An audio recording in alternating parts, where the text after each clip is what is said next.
divu jipo mokolo kata to ngana Yesu Kristo ji nyega do ndo bakonani bene nyakata ngaga nyan kude Yesu nya gbela to ji si odo de pove aveji le Togo le Africa pento mena ega jojinami ndo ya bena nyaga senyo gome le ye nyeho ame pepe veve mo pa me bubuto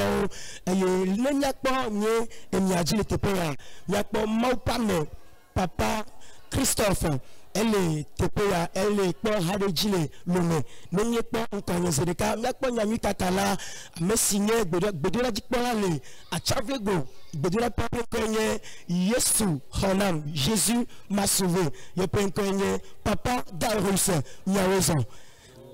ye nyaga kpo nyapo chichina nyato bubuto nyami kakala fangoji ame avancé a me signé gbedora jikpo la ya Yesu nya gbedora tojia ele nya dole nya de sibi chokata brada gbe mawo punch do aye nukunto ba gestion le jo le talo to hademe nya to nyaweza yo ni de kuku le gbedora pe nya mi ko sibe mi pebe mawo kota ya de lami sinchi ni pole le luka pagba le eta amato pupa amato aye petro no gbogbo medi chalo me wada salu bola kata ni me ponado date apeta Yesu le wona la mla magatro adidra aye miesi ye denya ni de ngogome ni gble ha be mi apedo du fedeni mi ape prometo mi ape luciano du fedeni ye yeji ni gble ha be ma du fedeni ta flache bele la so de nous gome nami kai tutu je na gble na chimamo me de kuku papa e gbe ala nyabo. Amen. Amen. Et medak bena miabe journaliste et interprète de wapre enyabiose yata tomo pa men veve menyanyo kakala évangéliste fangbeji ame ya avance ponkoy melesele yame nyatepoa eji les grandes séances de chia de noa mau chona tanya de nanami eye tanya me yemi nona ni dona gbeda nukunu pe Jésus o jona c'est bel que va me ameko poya ameko va o po nene mi de tanya gome tanya le luka pe agbaleta amato pupu amato potrebe meja gbagba assembly boakata ne mekpona de kelo vole apoto Yesu pe nyanu magadi doa eye fima e gbogbo ava kplo mi ni ele nu fion kakabe e fio be mi abe doko mi wona e do o du fedo mi ela be nimi kpo Petroa echagbagba kakaka le edo ike owo na me vo edo amele na vide kreke ye Yesu Kristo ye bava ke ngba ye vide avato efio be na edo ha edu fe de Petro bebe ma tu fe Yesu ba degbe ye so fe ana ta megbrebe edo du fe de mi ni abe prometo du fe ni abe promea edu fe de mi nyabe foye ha edu fedomi eye megbo ko ha be mau Yehowa zebot ke wo mi de yinto be nunu menua edu fedomi ye lebe ela tu fo nani ba nyabe do fedomi le susu ya nbe bibla gbobe ato hafi na kpo nuladu si gomenye be ne adu nula akwade ne ame avale ade akomegbe nu réalité que mi vale kpo le to ya ji alo le keke amegbe a amon le doit on voit et doit on balé na vidéo votre né et doit la sonner maounya noa et le bena megbinya wotokpoa et la kpoyebe et nous hia adu cheme va mon valé doit on voit o me le kpo et fiobe et doit et du fedomi et de la tout faire amen Amen. et mega globe mi abe pour me du fedomi et la be o jimide pour me de ome et so keke mi abe podome le mi le podome na mi anoa gbogbo okpo ome gbogbo okpo amedo be le trivi odu asi oji eva chi le pome ame onyebe pome ame kene va chi le ta yenezu ahendala evo no ke ji o le pome bubu me ke wa o be gbogbo vo me vondi se be pome ke mene chi le wa anyene enu la nyona ke o va jo le pome vondi wa me a enabe na pome a chon onoji alo fipo debe pomere ko onto me jago jilawe wonu ovai enu ava zun agbade le pomeji ova jiode mekpoa evo onyona okekenchi fipo de abe poplo tekpoa pomea edu fedo we wa ne Yesu gede nya o me seble ko gede ya be zebe nya me a efea edola tu now eye me be mia be fo ayo du fedo mi Bible aglobe na me desron edola onuka edola jifi fifi amo desron voa eviji jizunya po me edu evi alo fo ya edu evi be fedo ntu wa kple nyonu wa ke desron yo me le jivia son de pe edu evi be fedo edola tu now. Amen. Amen. Eye me aglobe na Yehowa du fedo mi par exemple nya fifi jen ma du fedo eglo na mbe avance ne lon ye do tom ye fi me ko da do elon subom wodo na ma jivi kaba vo kaka na tutu aji vo ma yira o na jivi eye odongbe nam ne nye maison de jiwa ma vamo ke maison de jia mele po mo na efenke be dudo mbe ngbeke be doa elabe yovo gbo ne promesse c'est une dette nous kenya gomme me seye me globe na maudu fedomi ale ake amegedo va toajia maudo ngbe na o be minemi wonu tepo ya ma yirami alo ne mi chomi abagbe na ma Yesu Kristo be ne ehoji ebe amesia mesike akpale wuma mi te va gboni ne ma ho agba na mi amova voa agba agava pe so wule keye agba le tajina ho cha efia be Yesu a e wonuka edu fedomi eye odola onuka atufe anami ne Yesu be te va kponye na gba le pe wa va ma ho agba na ne me va edola ho agba na gba potoleta na ma ekema yebe promesse etrozo debt edola tu ta Yehowa edu fedomi ne du fedo amade le senkonye le tojia na chitele gbedodura me mi ato onye eye Bible aglobe nu bolesi Bible ha glo na mi be mi renya kpli ne mi ato ne jo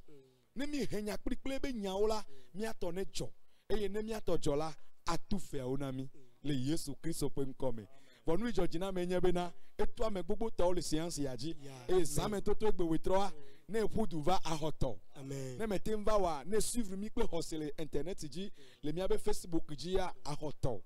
eye etu Petro tone etoye du prendo Petro le disale to aje to a menya akpavio me le to ameyo akpavio le to ame vo Petro me le kpomu Petro di sakakaka de ditenu e va favi zambli bo akata me kpong de kelo vo ke Yesu va ebe e fe ke ye to adudo Petro a e do la tui ye obetro dadi odo adefunu ke wa de funu wa vo Petro to fi ma ova yilo Petro dado to fi ma olo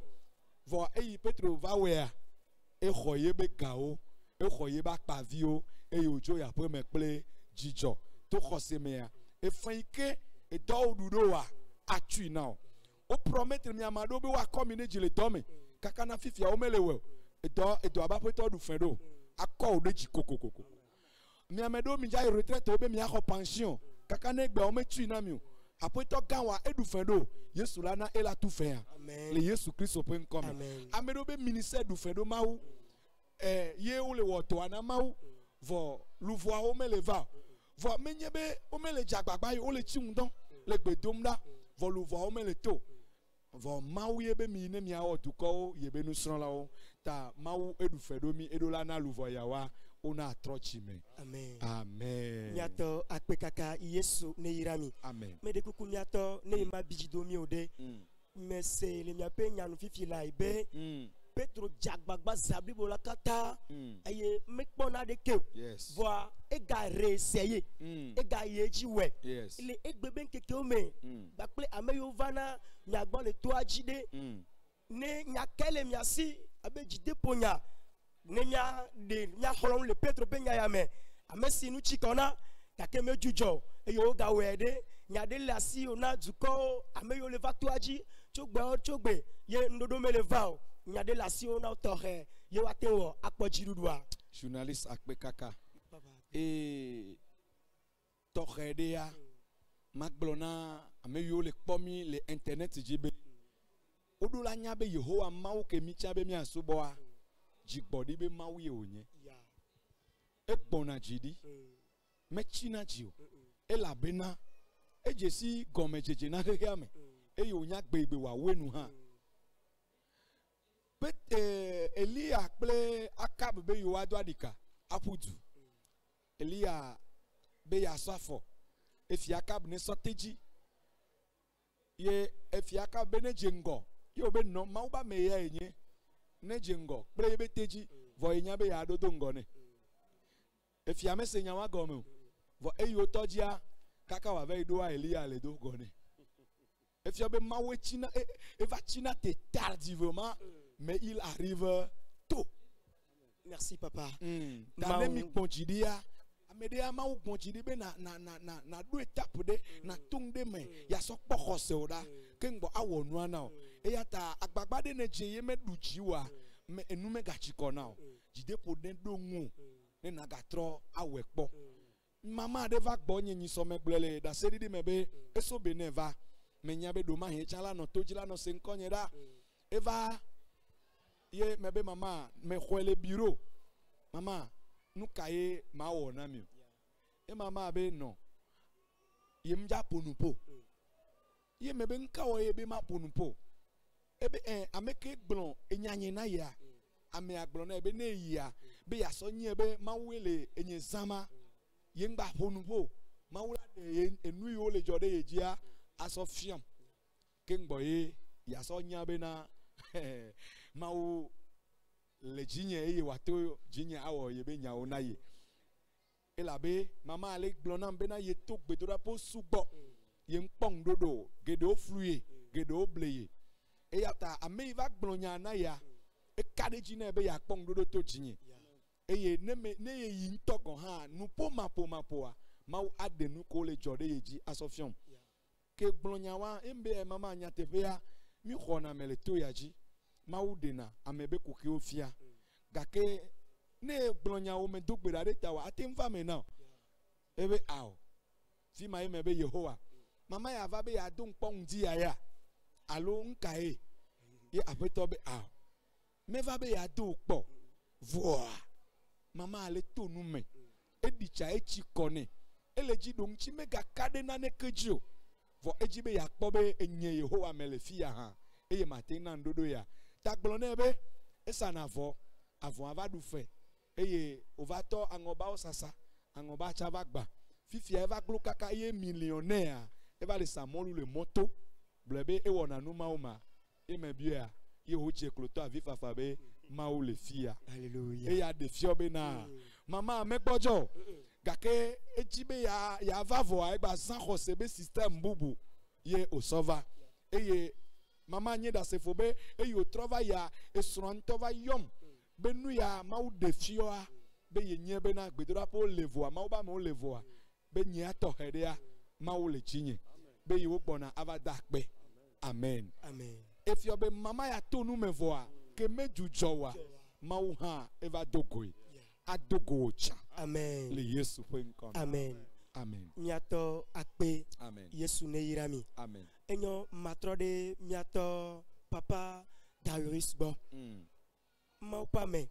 mie de koko abe miato chito dometo de ka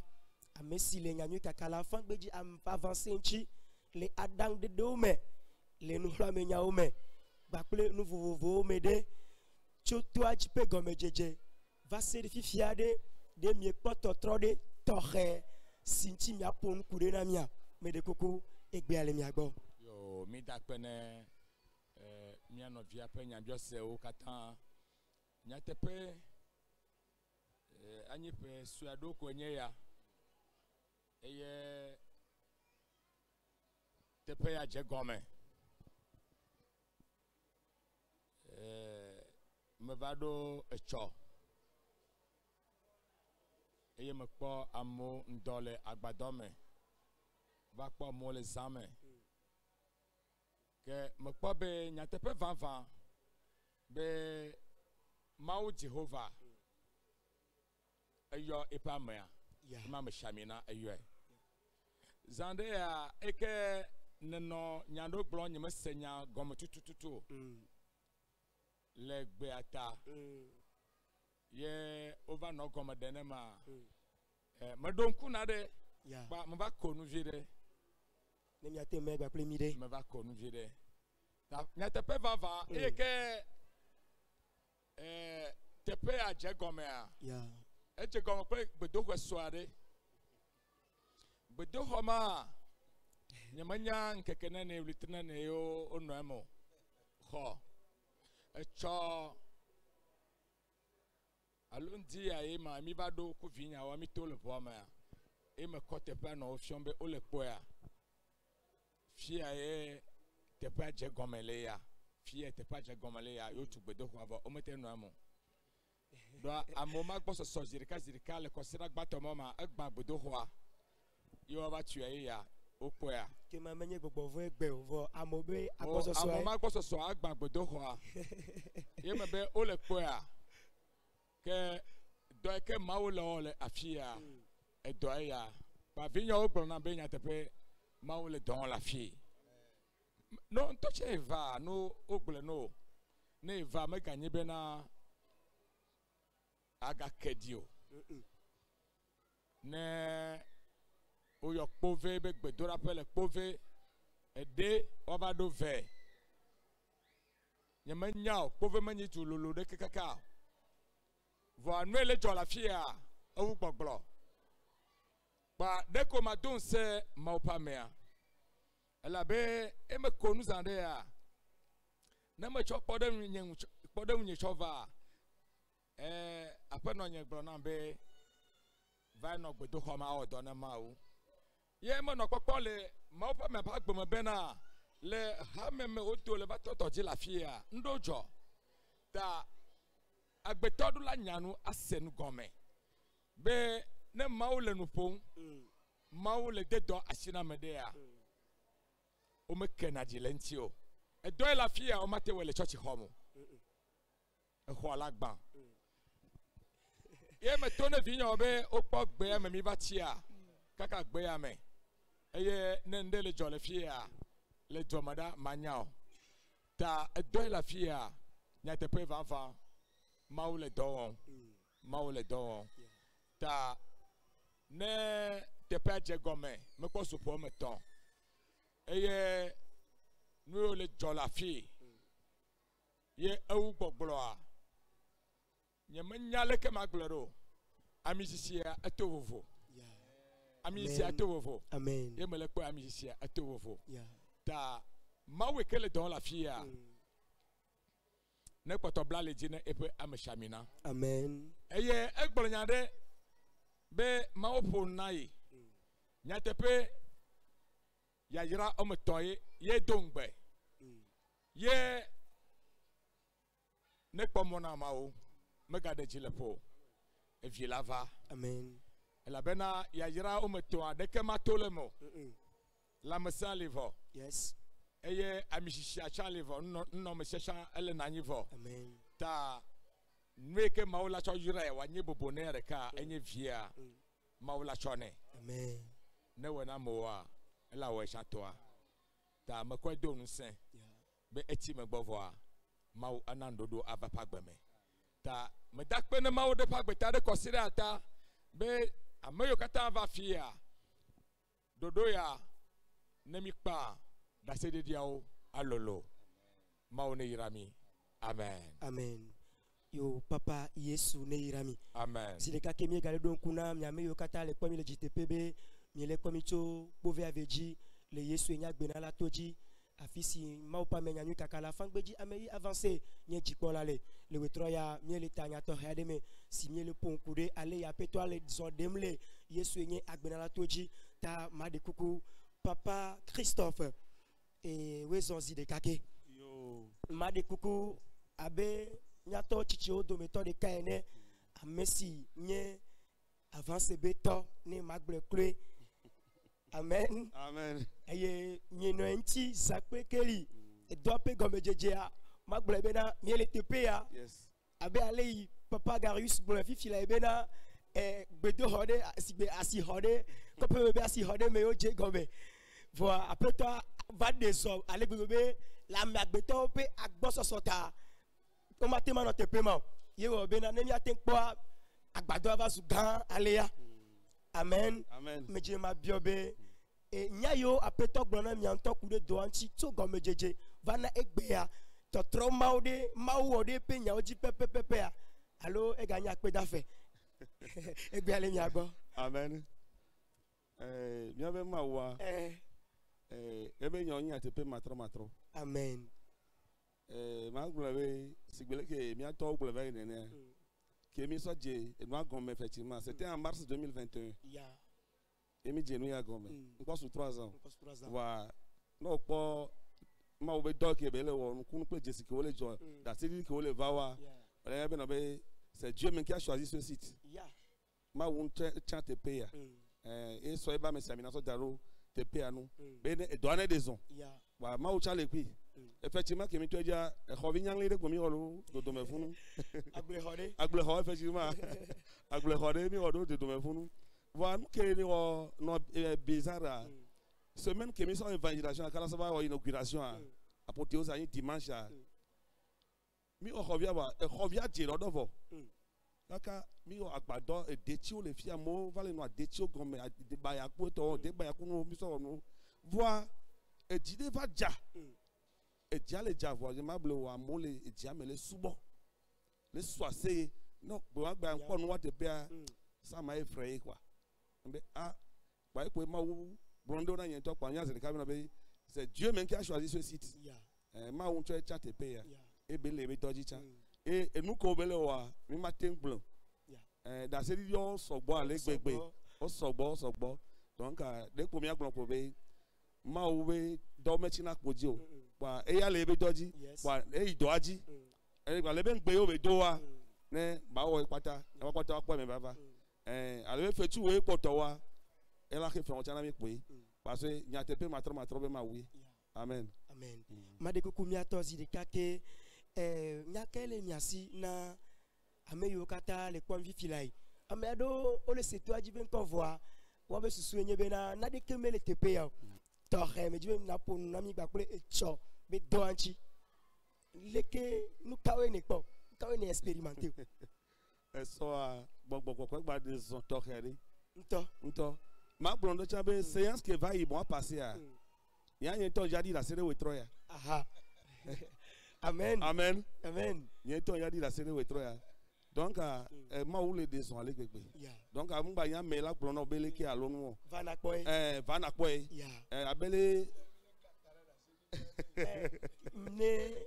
awo mi na mi de ne tu ko ne ga se do nwe yo apeto ga le agbe omere akata da se dia vide da se dia mi agbo na tu ko apata do troya amen okay no ase da se dia lo kema mi gale yo na mi le mon popo ya mezere ka bena ya no connecté with trome ne mi YouTube là mi po évangéliste Fangbeji Amei avancé mi a jagba mi a s'abonner mi a activer cloche de notification ne mi a sur mi en direct ne marqué Facebook a chan mi a évangéliste Fangbeji Amei avancé quoi mi a que des pages pa pour compte anti ne mi a ces témoignages d'oreille en courir yo mi a to et puis gale mi a bon so yedia ame we ka flo le va yon podo chi na be ku he wa etingba de le pona o etingba de le pona si bele ke mi ato gban sa me ma wa muti na ji o ble be na me avec assurance e never wait toi e di for na di de penton gba no na ji o e na be olakpo me boya me be tanya me obe petro e wo kaka e wo siasia e di sakaka example bola kata mpone ke o wa le amen ve viata Yesu va dogo amen wa ke Yesu dogo a no me atro etro ejikecha so ho Yesu no me atro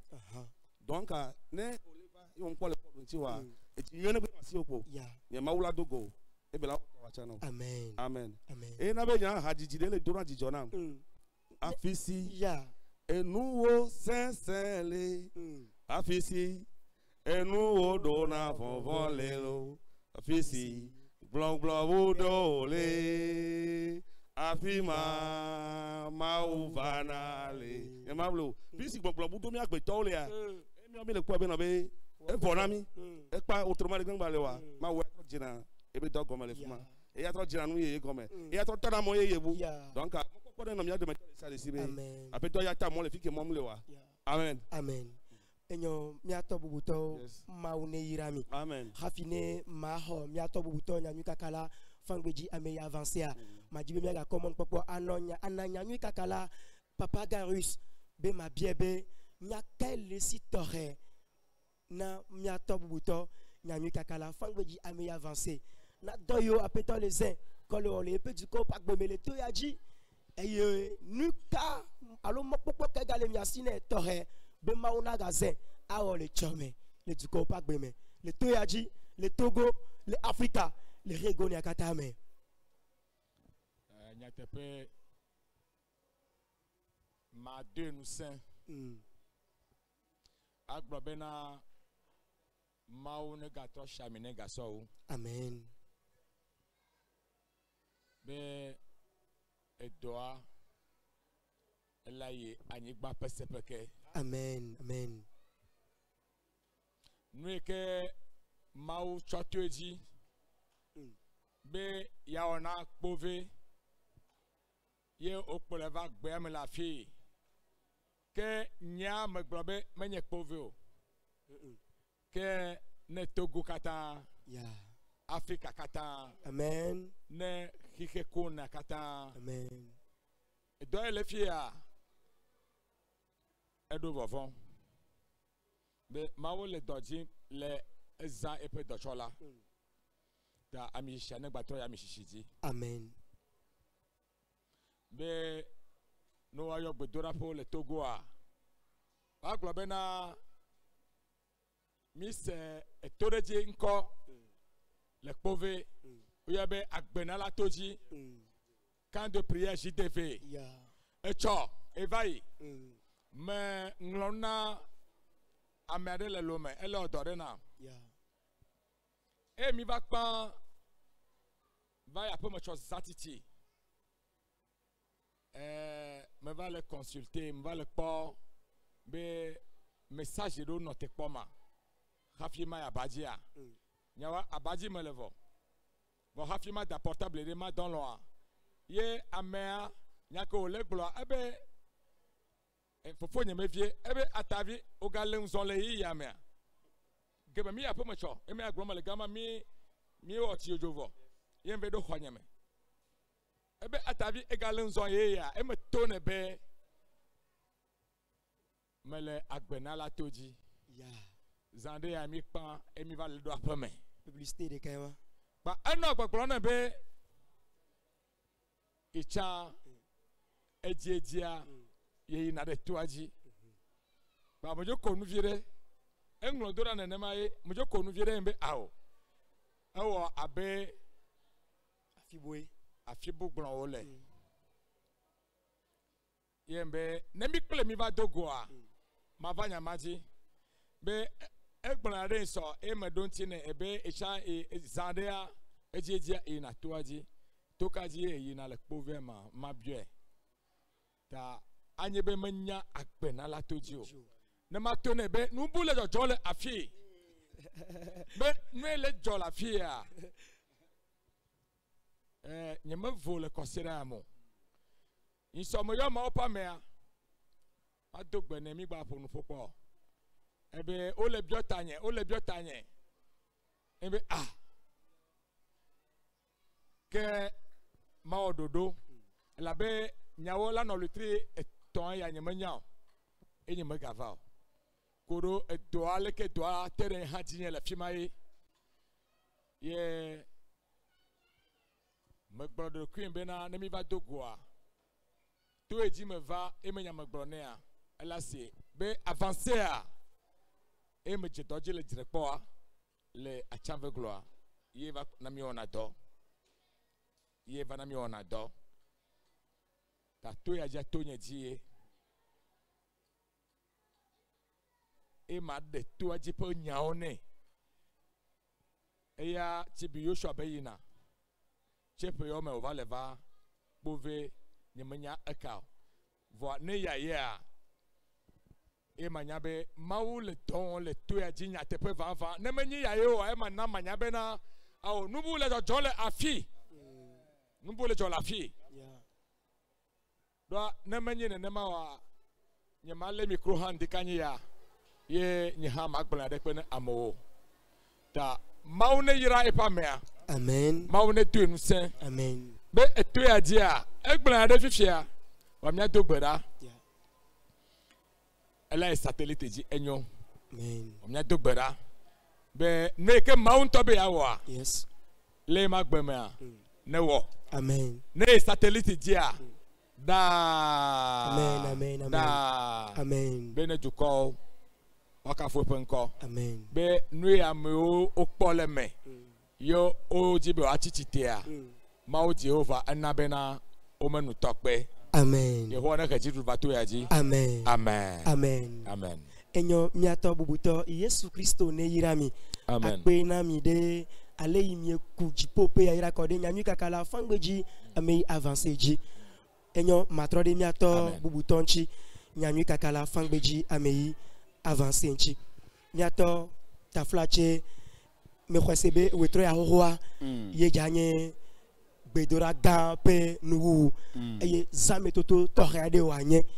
de miatem ponku de chinami vidéa amiado le premier JTP si oji wanya nkudenchi. C'est ça. Et mais de kukuna nyabe jijipe mokpolo kata Yes. san yamea meleja abobo Yeah. hajira de ka gblobe ma fa Yeah. nuita me be ma fa wangdo ya me nyemete wodo elabe ke ne le doji kaka ito ova elebe na ho bode me vide wa tukunu ko sese wu ya Yes. ye papa gawis wodo ndo ya me ya nuko reserve su bopoto le saka me ke isaya me ntocha nyemenya gane na emi java paso kohun Du compte le gronami be gade. amo le nam subvention de temps Oui. be mate yi gade fa e me kwese be nengba ba yi gade o chan munyi e be mawula wo nyuna e be duko Amen. amedo le passé concours chicha auto kengbo amedo le jayi élection législative Yeah. amen mais jibe ma globe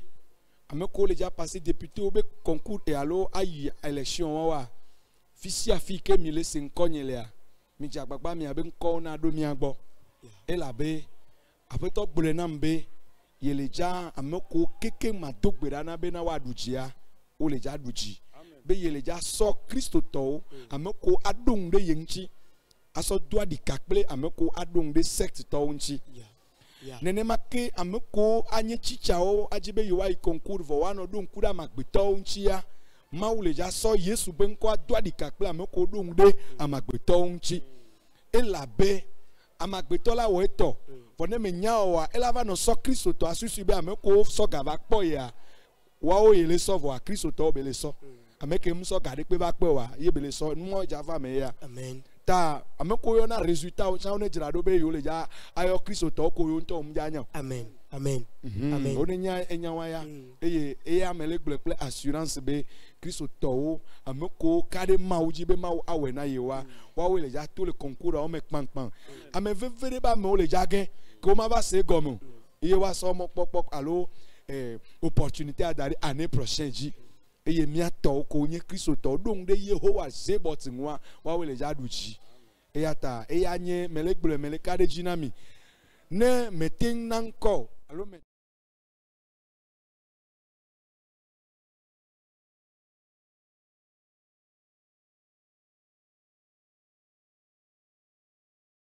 maunchi ne mi so intercession mi agbona Yesu ba me ko don de yanchi ne we na o amen Amen. o yirami Amen. eyata zaya me tokeria mi le po monami ne me ka va science a o chan zaya me ya ngbara teolo Yeah. mi aje go me 20h eye mi awenu me de kuku nyematin ana game wa ya Yeah. ma one yirami Amen. ne aze o kana viewer me de kuku pleva me nye mi awela de Yesu Kristo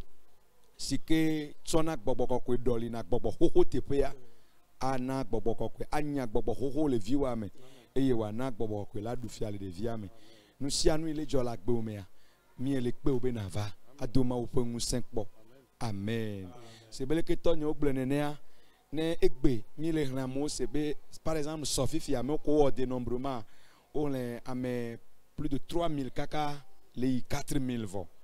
ye o le bio se bele ke zame tutu ala no alléluia le ke zame tutu ala no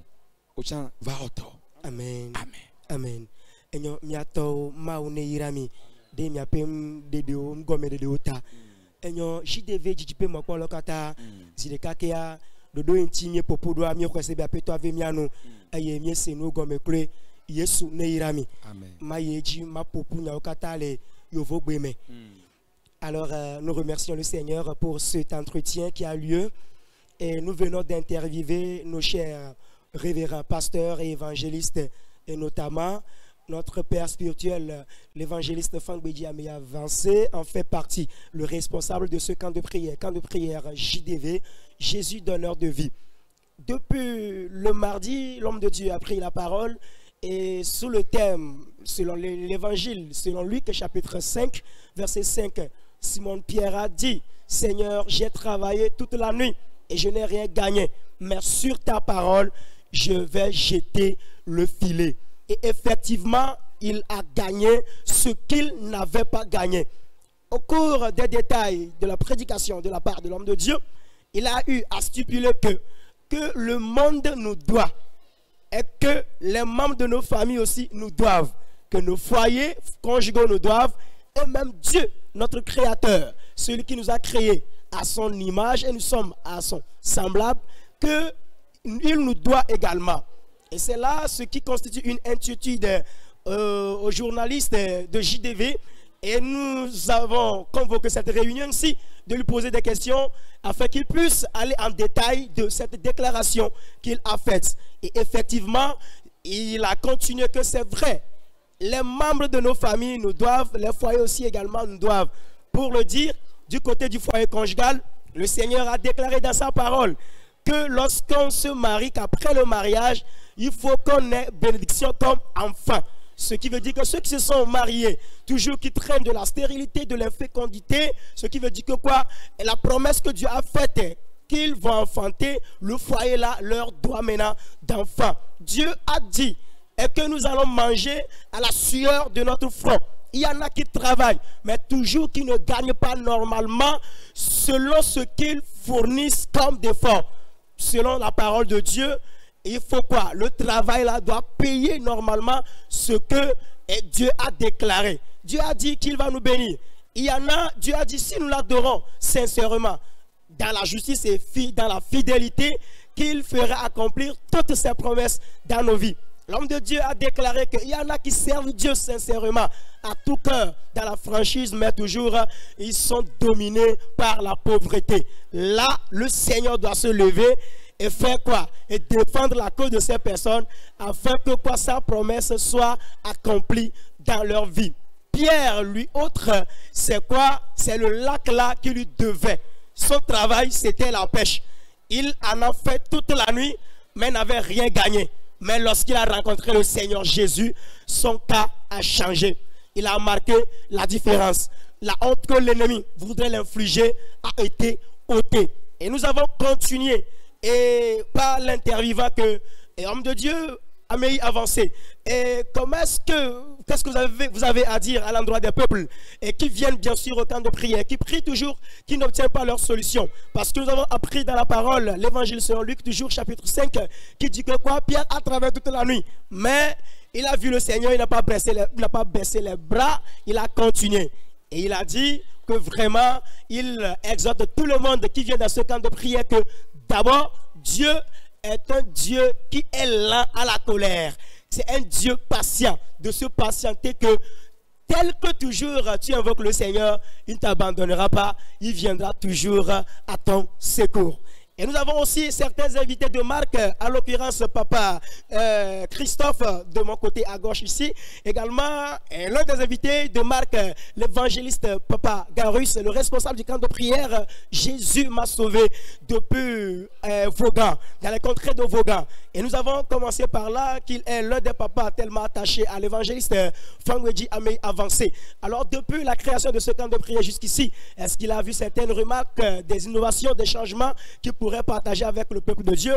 l'affirmative a été oui, que vraiment le Seigneur se manifeste. Il a dit hier, lorsqu'ils étaient arrivés avec l'un de ses ouvriers, il leur montrait l'endroit où le camp de prière a commencé, que c'était un petit hangar, que c'est un petit hangar. Et vraiment, que quoi, à cause de la masse, quoi, ils ne pouvaient pas rester là-bas. Ce qui a fait que le hangar a été explosé. Ce n'est pas explosé par les démons, mais c'est Dieu même qui agit par son nom ainsi, par ce boom de peuple. Et le Seigneur a permis que quoi, c'est ce grand temple, cette grande chapelle qui se trouve ici. Il a continué en encourageant l'homme de Dieu afin que quoi, que le Seigneur n'a qu'à loindre davantage, que le ministère ne va pas s'arrêter, non ici, à Kpové Aveji, non au Togo, ni en Afrique, que c'est à l'extrémité du monde entier, que les Blancs apprendront de sa réputation, de sa renommée. Amen. Papa Christophe n'est pas du reste croiser les bras, de ne pas toujours envoyer ses paroles d'encouragement. Il a aussi stipulé qu'au début, si, à l'inauguration de ce camp de prière, vraiment, que le jour-là, vraiment le temple était rempli. Et ce qui était aussi une surprise était quoi? Une pluie avait vraiment jailli. Ça avait dégringolé. Mais le peuple ne se paniquait pas. Ils n'ont rien dit par rapport à la pluie. Ils ont soutenu, ils ont tenu jusqu'à la fin. Et vraiment, ce sont des merveilleuses choses que le Seigneur est en train de faire dans ce camp de prière. Et le papa dit ce que le Seigneur lui avait dit le jour d'inauguration de ce camp de prière. Il voit que déjà toutes ces choses viennent à l'existence. Et que plus tard, ce que nous voyons, c'est de l'actualité, que le film lui-même serait joué. Et le papa continue par nous inviter, nous tous qui sommes ensemble actuellement, et vous tous qui nous suivez actuellement, que ce soir, la veillée continue, que ça serait l'apothéose. Il vous invite à venir à suivre la prière, déjà à partir de 20h, et la prière va commencer. Il invite tous les parents à amener leurs enfants qui sont possédés, dont ils sont initiés à l'esprit de la sorcellerie, que c'est le Seigneur qui délivre l'homme. Il va ôter d'eux cet esprit impur et va leur inculquer l'Esprit Saint. L'homme de Dieu nous dit tout de suite dans la parole en vernaculaire tout de suite que